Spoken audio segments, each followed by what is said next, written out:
The total destruction of Israel, something used by the Zionist lobby to bilk the US out of billions for years, is no longer a dream. It is inevitable. The only question is, when? With it, a limited world war may emerge with some surprises in store.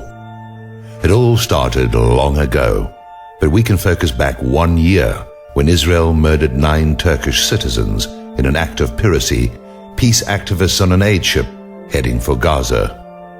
Aid ships heading for Gaza now get a military escort from the Turkish Navy, and Turkey's president is heading for Gaza and Egypt right now to slap Israel down. A year ago, Israel and Turkey were the best of friends. Their spy agencies in the US shared nuclear secrets, sold them to China, North Korea, Pakistan, Brazil, worked as partners, blackmailing half of Washington's army of corrupt officials and traitorous military officers. Patriotism in Washington is rare nowadays, considered stupid. Washington is all about globalism and no borders, about corporations, not America. To most in Washington, America is a joke, a bankrupt has-been nation, drowning in debt with a military now useless, spread across the globe, running errands for a cabal of international bankers. Until a week ago, the Turkish army believed it had control of Turkey, despite the elected government. Israel believed the same. They were wrong. A year ago, Israel believed Turkey would always be controlled because of their desire to join the European Union. Now that dream is considered hopeless. Who would want to join it anyway? The EU is broke, falling apart and toothless. Turkey, instead, is an economic powerhouse, outdistancing all but Germany in technology, productivity and science. Turkey also has a huge army, a mobile army and a military tradition of relentlessness and, to be truthful, cruelty. Israel has been pointing that out of late, how Turkey wiped out the Armenians, much as Israel is wiping out the Palestinians. Problem is, Turkey's army is big, highly disciplined, capable of supporting military operations across the entire Middle East, allied with Iraq, Iran and Egypt, and considers Israel's killings of Turkish citizens last year as an act of war. This leaves only America or Israel's nuclear weapons to protect them. Problem? Paid stooges in Washington talk about Israel's strategic importance to the US. That's a dream, much as the strength of Israel's army is a dream. There are 2 strategic allies in the Middle East, Egypt with their control of the Suez Canal, and Turkey with their control of the Bosphorus, the only gateway to the Black Sea, something of immense value to the US. Turkey is also the gateway for oil from Central Asia and northern Iraq. Another factor is Kurdistan. Israel has controlled the PKK, the communist terror group that has killed thousands in Turkey. Israel is threatening to unleash them again. In meeting with leaders in Iraq, however, I was told that Turkish military actions against the PKK, even inside Iraq, were welcomed. Kurds in Iraq hate the PKK and have long seen it as destructive. Northern Iraq is closely aligned with Turkey. Their economy is totally dependent on Turkey, much more than Baghdad. Hopes for a Kurdish nation are dependent on good relations with Turkey, and those relations have improved continually for some time. One reality is the weakness of Egypt. The Mubarak government, including the military and intelligence services, worked closely with Israel, as did those of Turkey. It is Israel's goal to keep Egypt in line. However, with the killing of 5 Egyptian police and the protesters sacking the Israeli embassy in Cairo, that is coming into question. Israel still has considerable resources in place in Egypt. Particularly we saw on August the 11th, 2011, when the Bush-Bechtel envoy David Welch met with Israeli and Gaddafi representatives in Cairo at the Four Seasons Hotel, CIA and Egyptian spies in the room planning bribes to be paid to journalists and peace activists in a last-ditch attempt to save another Israeli ally, Gaddafi. Thus, Turkey will be doing a road trip to gain allies against Israel and to flank US backing, blackmailing the US. As Turkey has nearly all US nuclear secrets gotten through their spy partnership with AIPAC, something we were told of when I interviewed FBI informants within the Bush White House, they have things to trade. Turkey can turn out thermonuclear weapons quickly. Israel's counter is their partnership with India.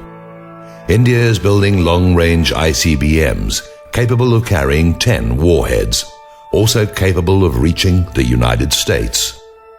Israel has requested 10 of these missiles, giving them the capability of hitting the United States with 100 hydrogen bombs. This is not conjecture. This deal with India has been confirmed. The weapons are being built with US technology stolen by Israel and Turkey, and Pakistan has spies working inside every aspect of the project. No secret to anyone. China is also aware, and they believe they are a potential target of these Indian weapons. Thus, China is transferring advanced technologies, not only thermonuclear, but advanced aircraft designs and missile technology to Pakistan. In reality, from a military standpoint, India overshadows Pakistan by a mile. However, with the US in economic decline and dependent on China to buy US debt, betting against China and their close relationship to Pakistan is inadvisable. Pakistan represents China's foothold in Central Asia and their access to a port, Gwadar, in the Indian Ocean. China is dependent on oil from the region and sees the Indian Ocean as an area of strategic value. Pakistan is taking advantage of that. Russia is laughing themselves to death. They helped set up America to fall in Afghanistan, payback for America's support of the Mujahideen, and are enraged at the CIA and the US military for its role in flooding Russia with cheap heroin from Afghanistan. Heroin is destroying the social fabric of Russia nearly as much as drug profits that have infected the US political system have destabilized the US, left the Mexican border totally open, and kept the US and Afghanistan as guardians of the largest opium den in the world. The changes we will see? Libya's new government is more than aware of Israel's interference on behalf of Gaddafi and will become a relentless enemy of Israel. Despite false reports Israel has inserted into the fringe media. Egypt is in play. Things could go either way depending on how meetings go this week with Turkey. With the UN vote on Gaza a given, the US will veto Palestinian statehood. Egypt and Turkey will be pushed together as US prestige in the region crashes. Israel's reaction under its repressive and reactionary Likud regime, under attack at home for economic failures, one after the other, will be to push for military action against Gaza. They may also wish to play in Lebanon, taking advantage of Syria's current weakness. This would be a mistake. Syria will not go down in flames like the Gaddafi regime.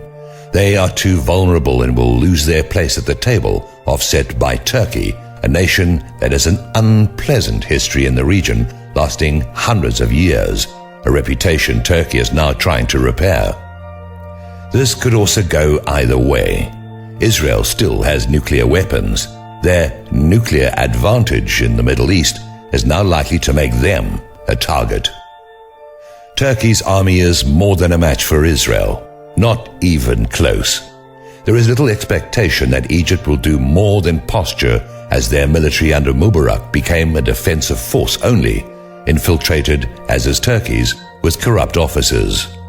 What will happen? Israel, with all its planning, its involvement in 9/11, its very proven involvement in the 2003 invasion of Iraq and its machinations in not just Washington, but Cairo, Ankara, and other capitals across the region, is the big loser. Israel is now totally isolated and very much considered sacrificable by the US, despite continual pronouncement by members of Congress otherwise.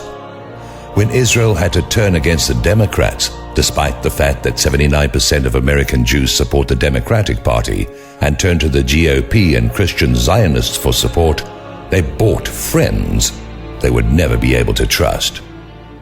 For years, American conservatives were known to hate Jews, ban them from organizations, maintain no Jews allowed policies at resorts and ritzy neighborhoods, all under the euphemism of restricted. Red states were always no Jews or niggers allowed after sundown. This may not be taught in history books, but it is real history just the same, and the generation of American Jews that remember real anti-Semitism, not the phony Abe Foxman kind, know who their real friends are. 9/11 isn't all we lie about. Turkey, not Iran, will be forced to go nuclear.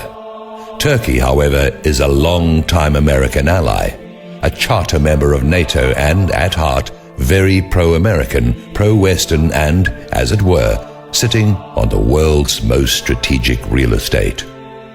Turkey is also a relentless enemy, one Israel will be too stupid to apologize to, too stupid to make reparations to, and will depend on its nuclear arsenal and friends in the US for protection.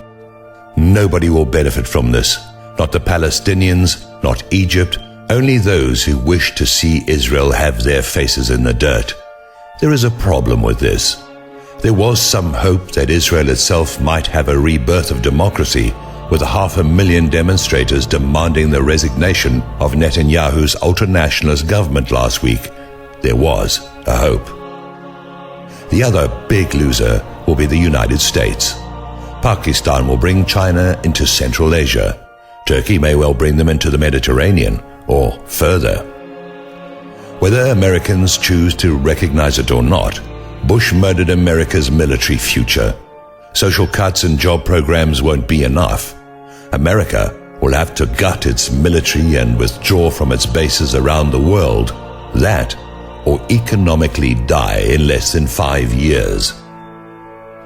The only other way out is debt denial, which requires full cooperation from China and Japan.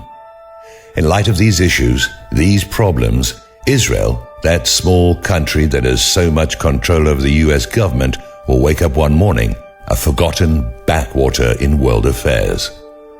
Back in 1981, it looked like Israel would be a peaceful neighbor in a Middle East destined to move forward, maybe not to freely elected governments, but at least to no longer be a sideshow for the Cold War. There were lessons from 1981, when Jews visited Cairo as honored guests. 500,000 Israelis, homeless, underemployed, say they can no longer afford, even with the billions of dollars America is giving them, to try and run the world from a few acres of sand, now farmed by foreign workers. If Israel's extremist government continues its fear-mongering, helped along by AIPAC and the ADL in the United States, Israel will not survive. Israel will not die alone, not by a long shot. The problem is that there is no political leader in Israel or within the Zionist community in the United States that seems to care. The dream of world domination, as some of us have always seen, never left room for the survival of Israel or any other nation.